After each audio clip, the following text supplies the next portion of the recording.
One of the biggest media outlets in the country, the Toronto Star, is in a massive battle for the soul of the paper. The publishers, the owners, they recently went to court because there was some, shall we say, professional differences. I'm Adrienne Batra. With me are Jamil, Jivani, and Brian Lilley. Brian, I bring up the Toronto Star story because, we need more media in this country. We don't need less, I think, to shine the spotlight on government malfeasance, how our tax dollars are being spent. We couldn't be more diametrically and philosophically opposed to the Toronto Star than we are at the Sun, for example. But that said, we know that there's a role to play. But you recently wrote about this more broadly and how the taxpayer funded CBC really is the one that has the most adverse effect on local media in this country. It absolutely does. And yeah, I don't agree with much of what the Star prints. Maybe the weather forecast that they get from the wire service, I might agree with that. But other than that, yeah, I don't agree much with the Star. But competition's good. And having our town competition, trying to beat them for stories, it drives better journalism. But all of us are competing against this government entity, which it's not really competition. As I described it to one radio host that had me on, saying we compete with CBC is like all of us lining up to do the 100-meter dash, but they get to start on the 90-meter mark. Why? They get a $1.5 billion a year subsidy from the government. They get preferential treatment from the CRTC. They are using those funds to not only be a broadcaster and not even fulfilling the mandate Parliament gave them, but they compete with each and every one of us. So when the Star goes to court and their owners are fighting about, should we cut the newsroom, should we not? One of the reasons, not the only one, but one of the reasons is we're all trying to make it in a digital world against CBC. CBC is effectively an online newspaper now. People say, well, you guys should just put up a paywall.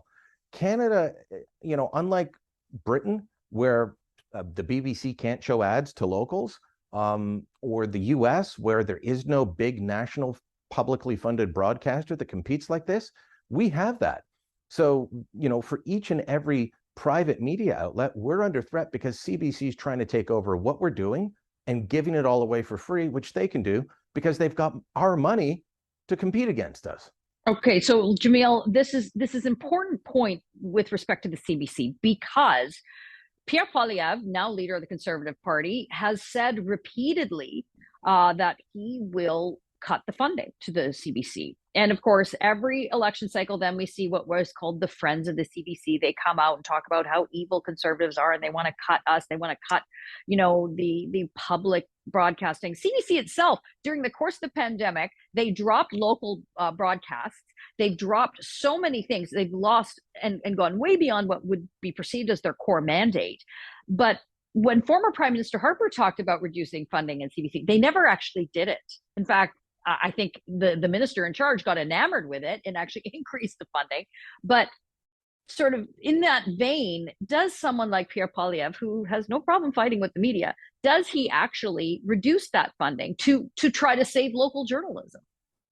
Well, I certainly think it's a lot easier to make those changes now than it might have been under the Harper administration, just because of how much the CBC has continued to drift away from its main purpose and how much it's grown in its budget under Justin Trudeau's government.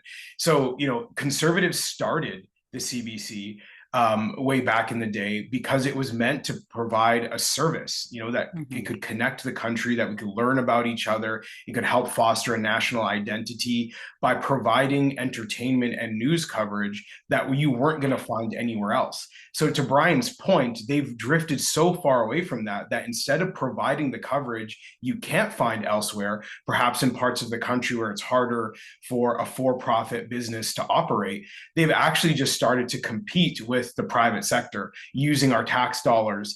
And I think that's a lot easier of a case to make now because of how much the budget has bloated.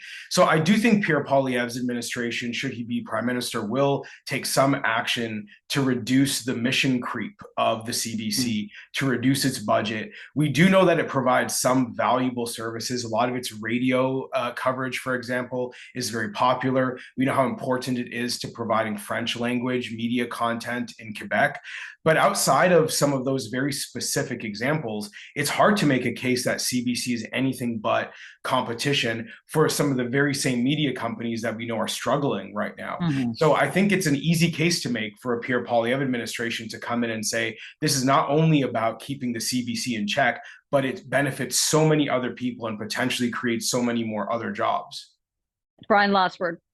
Well, I think that they could do a lot of things while keeping what Jamil just described. You know, if you're in rural parts of Canada, I always hear from this, including from Conservatives, they say, okay, I'm all for cutting CBC, but you've got to leave the radio service there because it's all we have. And in certain parts of the country, that's the case. But they need to be told you can't go into markets that are and build essentially news stations on radio when the private sector fully competes, like London, Ontario, where they did that. They've got to be told you can't have ads on digital. You can't be an online newspaper. They've got to scale back in certain ways. You can do all that without cutting it completely, but they've got to do something. Will Poilievre cut CBC or get rid of them completely if he wins? I've heard that promise before, so color me skeptical on that because many people have made that promise to me before, and it hasn't happened. I'd love to see it happen. It's vital for the health of the media, and for everyone saying, Adrienne, well, you guys in the private sector media, you got your $600 million bailout.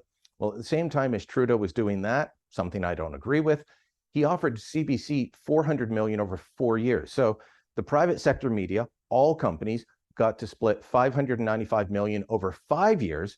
CBC got an additional $400 million over 4 years. So even when he helps out the private sector through tough times, he gives an pretty much equal amount of money to the state broadcaster. It's time to stop.